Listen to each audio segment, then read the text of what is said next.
Welcome to my dear students. जैसा कि आप सबको पता है कि आज से हमारा न्यू बैच स्टार्ट हो रहा है क्लास 10th के लिए, जिसमें मैं आपको साइंस और दिनेश सर आपको मैथ और खालिद सर आपको इंग्लिश की स्टडी कराएंगे।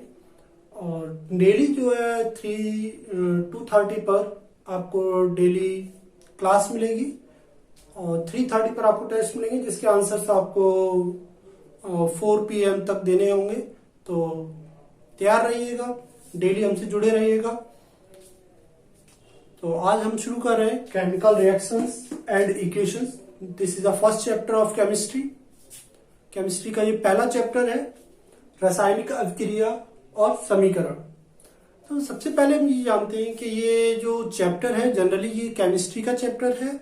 Science divided into 3 parts, mainly 3 parts, physics, chemistry and bio.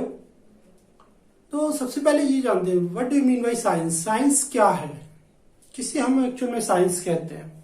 ठीक है, तो बताइए आप what do you mean by science. थोड़ा सा विचार करिएगा, अपने शब्दों में लिखने की कोशिश करिएगा। आप अब तक साइंस पढ़ते आ रहे हैं, 9th में भी आपने साइंस पढ़ा था और क्लास 6 से कंटिन्यू हम साइंस के बारे में पढ़ रहे हैं।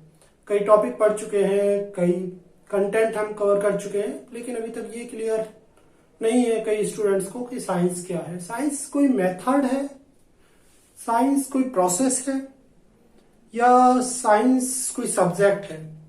मेरा मानना है कि साइंस एक मेथड है, एक विधि है जो किसी इवेंट के बारे में हमें बताती है, जो किसी इवेंट के होने का रीजन हमें देती है, जो हमें व्हाट, व्हाई एंड हाउ, इन तीनों का आंसर देती है। व्हाट, व्हाई एंड हाउ, क्या, क्यों, कैसे का आंसर देती है। ठीक है, चलिए आप नोट डाउन करना चाहें नोट डाउन करते रहिए, नोट्स बनाते रहिएगा अपनी एनसीईआरटी से, या कोई भी आपके पास प्राइवेट बुक हो। और एनसीईआरटी हो तो ज्यादा बेटर है, एनसीईआरटी खोलकर बैठिएगा, थोड़ा सा टॉपिक आपको क्लियर करने के लिए मदद करेगी उसमें। तो साइंस नोट डाउन करना चाहे तो नोट डाउन कर लें आप। क्या है साइंस। साइंस जनरली एक, साइंस को हम कहते हैं हिंदी में विज्ञान, वी प्लस ज्ञान, विशिष्ट ज्ञान को विज्ञान कहा जाता है। मतलब किसी भी विशिष्ट ज्ञान को क्या कहा जाता है, विज्ञान कहा जाता है।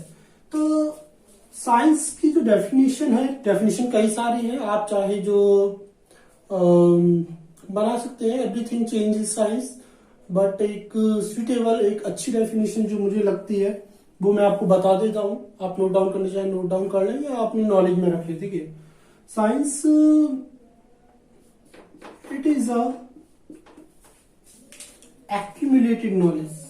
क्या है ये, एक्यूमुलेटेड नॉलेज।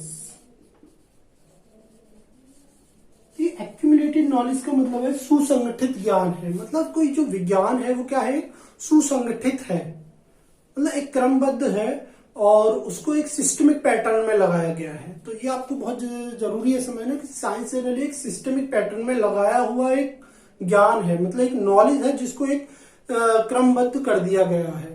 ठीक है, तो it is well organised,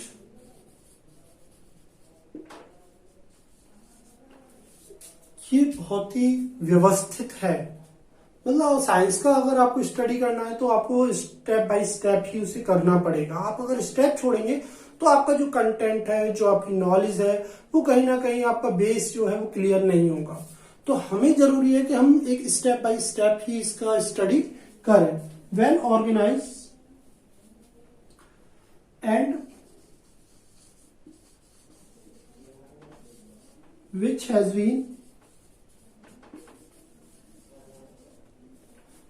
has been tested and verified. Science is a accumulated knowledge which is well organized and which has been tested and verified. मतलब एक ऐसा व्यवस्थित सुसंगठित ज्ञान है जो जिसका निरीक्षण और परीक्षण कर लिया गया है। ठीक है, तो इसको हम इसकी जनरली मेन 3 ब्रांचेस है जो आपके सिलेबस में है। ठीक है, फिजिक्स, केमिस्ट्री एंड बायोलॉजी। और ये जो चैप्टर है आज जो आप पढ़ने वाले हैं वो किसका है? केमिस्ट्री से है। तो अब मेरा क्वेश्चन ये रहेगा आपसे कि आप मुझे ये बताएंगे केमिस्ट्री क्या है। ठीक है, इसका आंसर आप मुझे व्हाट्सएप में लिख कर देंगे। जनरली अगर मैं कहूं ये जो सर्कल है, ये जो सर्कल है और इसका ये सेंटर है, तो अगर ये सर्कल साइंस है, क्या है? साइंस, तो ये जो सेंटर है ये क्या होगी? केमिस्ट्री। मतलब chemistry is a centre of science.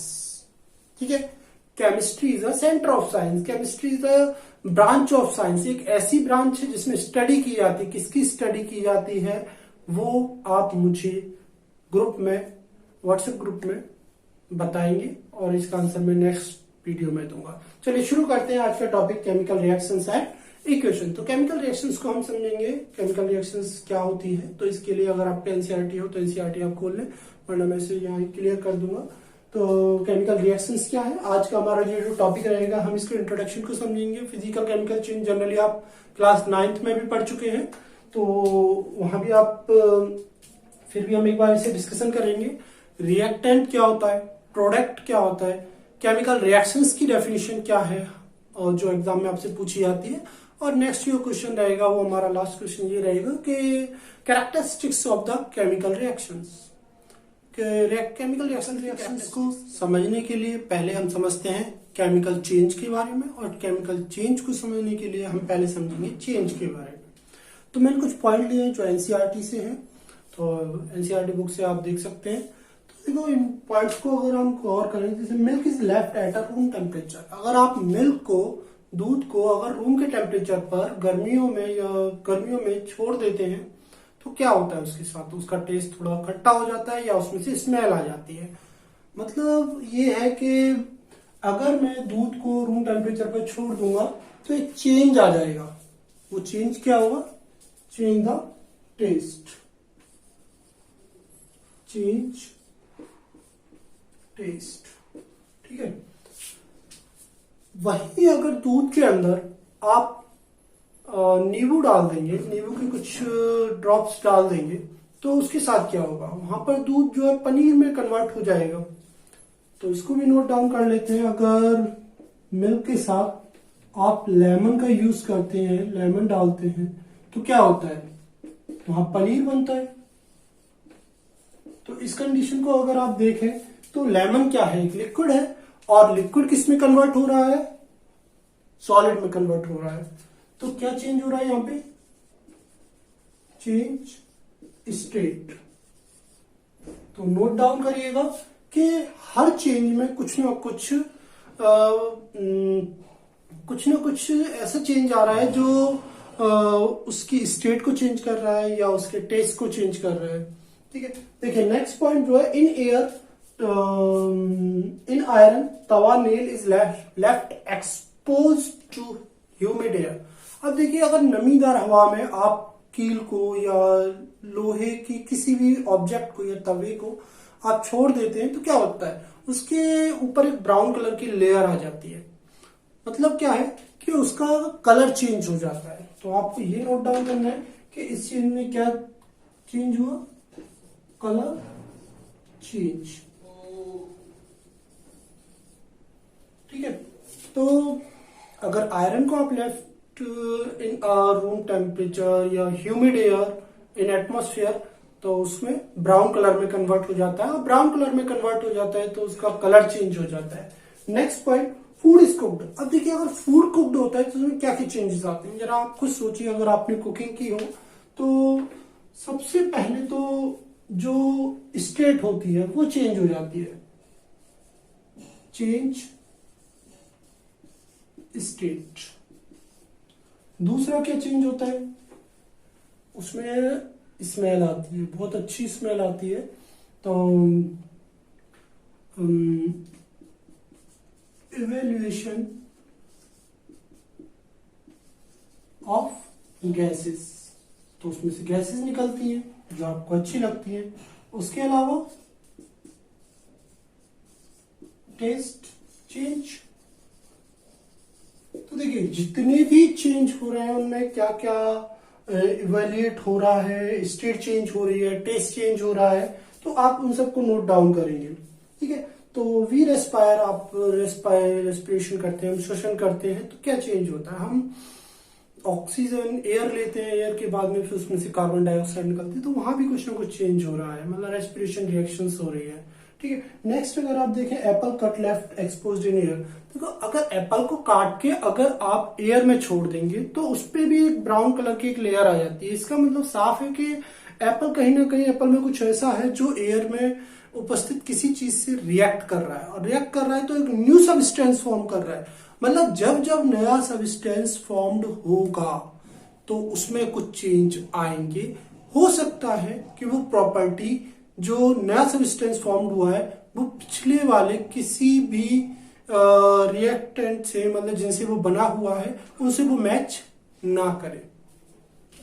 ठीक है, जब भी न्यू सबस्टेंस फॉर्म हुआ, देखिए जैसे मिल्क में आपने लेमन मिलाया, क्या बना, पनीर बना। मतलब दो ऑब्जेक्ट आपस में मिक्स हो रहे हैं, दो सबस्टेंस आपस में मिक्स हो रहे हैं और एक न्यू सबस्टेंस फॉर्म कर रहे हैं, लेकिन न्यू सबस्टेंस की प्रॉपर्टी पिछले वाले जिनसे वो बना हुआ है उससे मैच नहीं कर रही है। मतलब पनीर की प्रॉपर्टी ना तो मिल्क से और ना लेमन से मैच कर रही है, और जबकि ये मिल्क और लेमन से बना हुआ है।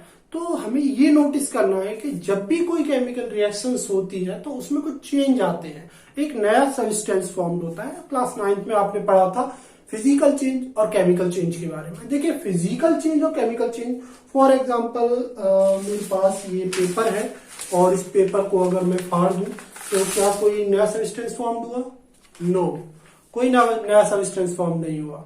ठीक है, तो this is the physical change.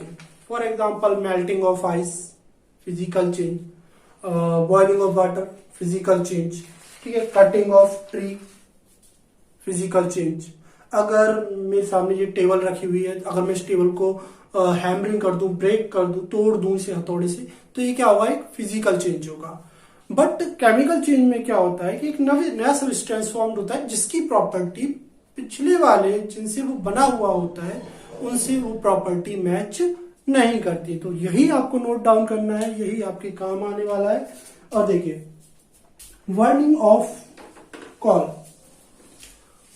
जब आप कोयले को जलाते हैं क्या होता है, उसमें से गैस निकलती है, कार्बन मोनोऑक्साइड निकलती है, CO निकलती है, CO2 निकलती है।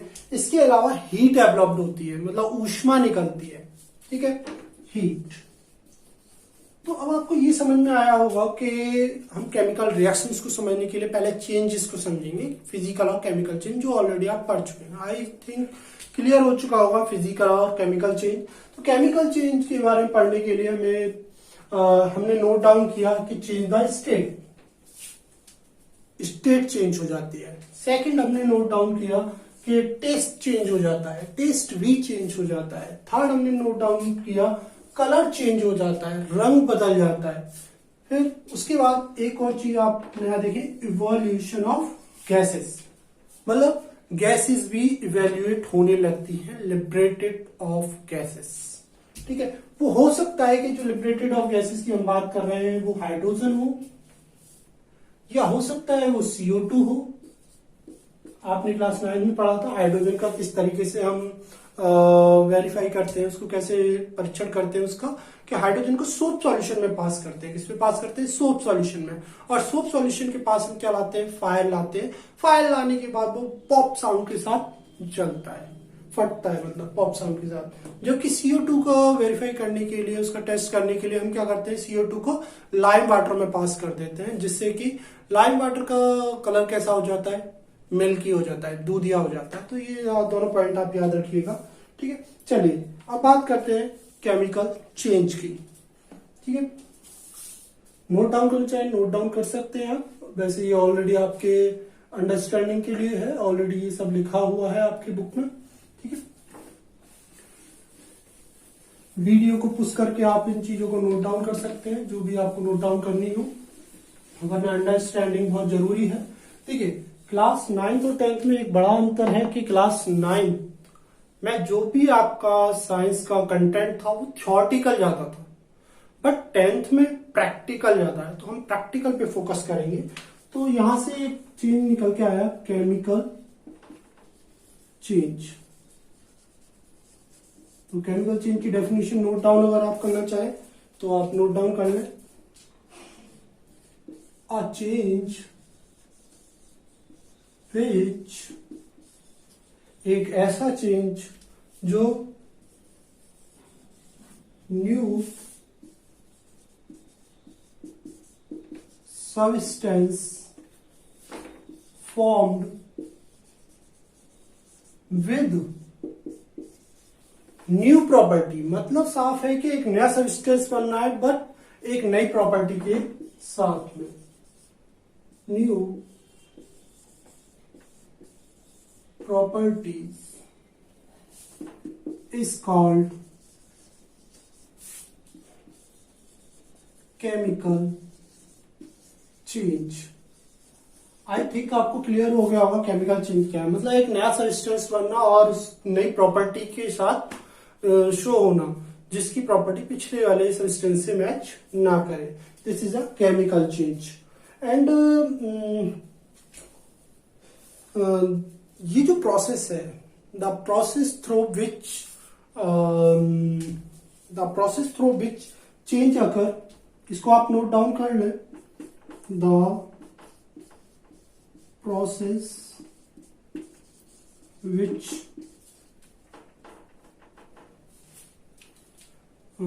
the process through which change occur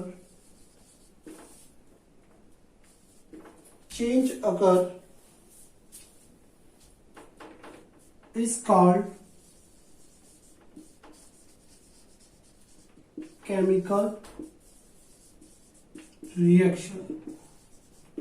ठीक है, केमिकल चेंज तो क्लियर हो गया कि केमिकल चेंज जनरली एक न्यू सब्सटेंस फाउंड होना न्यू प्रॉपर्टी के साथ, this is a chemical change. But chemical reaction क्या है, वो जो प्रोसेस हो रहा है जिसमें एक नया सब्सटेंस फॉर्म हो रहा है, वो जो नया सब्सटेंस फॉर्म हो रहा है उसका जो प्रोसेस है, उसकी जो प्रक्रिया है चेंज होने की, this is called chemical reaction. ठीक है, इसे ही हम क्या कहेंगे, केमिकल रिएक्शन। देखिए बुकों में अलग अलग डेफिनेशन है, आप वो भी लिख सकते हैं। तो एक और डेफिनेशन है इसकी बहुत अच्छी, it involve the breaking a old bond and form the new bond. मतलब ओल्ड बॉन्ड का टूटना। It involve the breaking of old bond and form the new bond is called chemical reaction. ये भी इसी की डेफिनेशन है, आप चाहे नोट डाउन कर सकते हैं इसको। तो आप चाहो तो मैं लिख देता हूं इसे। It involve breaking the old bond and formed the new bond।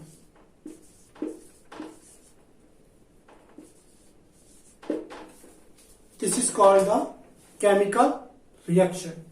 तो आई थिंक आप क्लियर हो गया होगा कि ओल्ड बॉन्ड का टूटना और नए बॉन्ड का जुड़ना, this is called the chemical reaction. Bond को और अच्छी तरह समझने के लिए आपको चैप्टर 4 पढ़ना पड़ेगा, उसके लिए हम थोड़ा सा वेट करेंगे। और आई थिंक ये क्लियर हो गया होगा। तो यहाँ पे हम कह सकते हैं कि two substances are combined each other and formed a new substance। क्या है ये? New substance। This is called the chemical change and this process is called the chemical reaction। ठीक है, चलिए हम अब आगे बढ़ते हैं इससे और समझते हैं कि केमिकल रिएक्शंस की प्रॉपर्टीज, उसकी कैरेक्टरिस्टिक्स क्या होते हैं। लेकिन उससे पहले हम समझेंगे एक्टिविटी को, जो मोस्ट इंपोर्टेंट एक्टिविटी है एग्जाम पर्पज से। तो आज की वीडियो को यहीं पर रोकते हैं। वीडियो काफी लंबा हो रहा है, 20 मिनट से ऊपर हो चुका है, तो हम अब नेक्स्ट वीडियो में समझेंगे एक्टिविटी 1.1 मैग्नीशियम रिबन की वर्निंग के बारे में। आज आपको जो होमवर्क मिलेगा वो होमवर्क आपको 3:30 PM पर मिलेगा आपके व्हाट्सएप ग्रुप पर। तो वहां पर आपको उसके आंसर्स देने हैं जो आपको 4 PM तक सबमिट करने हैं, जिसको मैं चेक करके स्टेटस पे डाल दूंगा, आप वहां देख लीजिएगा। तो आज की वीडियो को यही ब्रेक करते हैं। तो थैंक्स फॉर वॉचिंग, जुड़े रहिए परमा क्लासेस के साथ।